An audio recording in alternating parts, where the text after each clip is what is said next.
Hi, welcome to this episode of the Card Sharks. I'm Maddie Blacktail. And I'm Darkstorm Shadow. Speaking of the Card Sharks, what happened to Golden Nova? Well, you see, in your last episode, he said my name wrong. And so, divine intervention has kept him from being here today. What was that? Oh, nothing. But I said, it's nothing. Moving on. Today Beruling Darkstorm Shadow has come to inform us and educate us about her deck. The Crystal Beasts. So, Crystal Beasts rely on their effect to move into the back row to activate multiple effects through their spell cards. And now, I will show you some of the signature cards. So, first on the list is my personal favorite Crystal Beast, Sapphire Pegasus. Sapphire Pegasus is a must for any Crystal Beast deck because its ability is whenever you summon it in any way, special, normal, flip summon, doesn't matter. So long as you summon it, it brings out another Crystal Beast to the back row. Even better if you get these three in your first hand, because using this first, it gains counters for every Crystal Beast that goes to your back row. So using Sapphire Pegasus, you can bring down one to put a counter on it. Use Crystal Promise, which can bring the Crystal Beast that you just brought out up to your monster zone. And if the monster that you used was another Sapphire Pegasus, second counter on this, discard it to the graveyard to bring two more to the Spell and Trap card zone. Already you have the summoning power to bring out a Hamon or a Batted Queen Dragon, but I'll explain those later.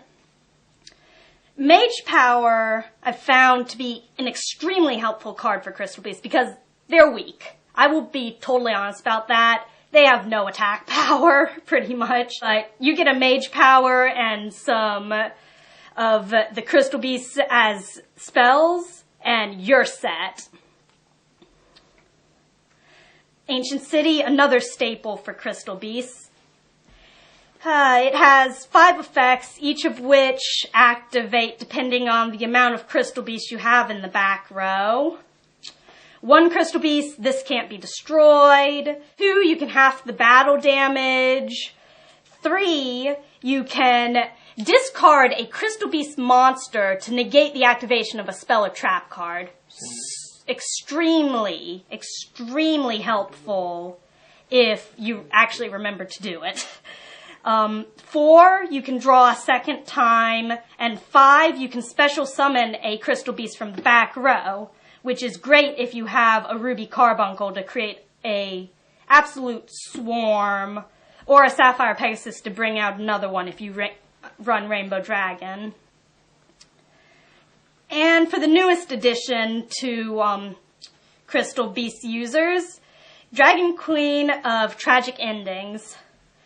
This card has the same summoning requirement as Hamon. However, you don't have to get rid of the 3 continuous spell cards. Instead, so long as you have 3, you can summon it.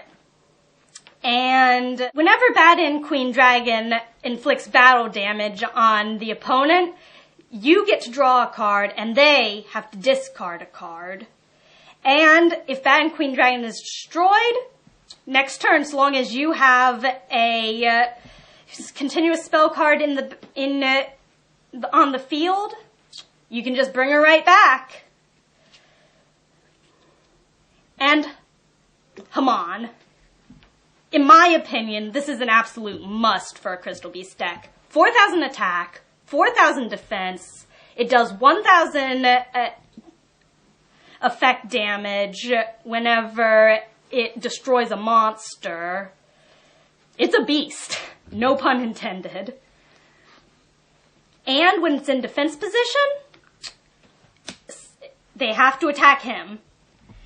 Yeah, try and get something that's above 4,000 attack to destroy him. Just try it. There's Kuraz, a card that I'm sure most of you know quite well.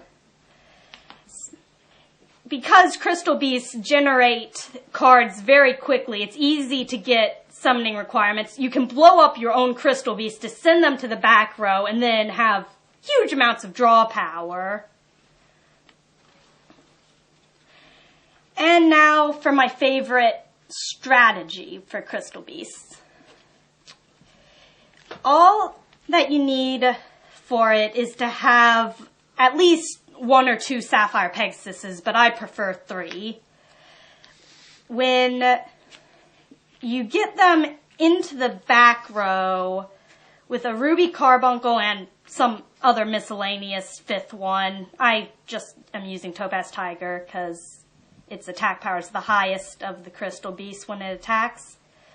Because of Rainbow Ruin's 5th effect to bring up a Crystal Beast, you special summon Ruby Carbuncle, and its effect activates, allowing you to create a wall that, unless if your opponent has something like Lightning Vortex or some other way to destroy all of your monsters, they're not going to be doing any life point damage for a few turns. So, that's all I've got to say about the Crystal Beasts. And as always, we would love you to leave your comments down here at the bottom. And we will provide a deck list in the description box over on this side. And make sure to leave your questions for Maddie. He's kind of desperate. And that will conclude our show for today. Don't say it, Maddie. Don't say it. Look, guys, Nova came out of the closet. Fatality! I love you. Like Mecha Bunny. Touche. Alright guys, well this is Golden Nova. And this is Darkstorm Shadow. And this broken pile of bones over here is Maddie Blacktail. And we'll see you on the next episode of The Card Sharks. Peace out.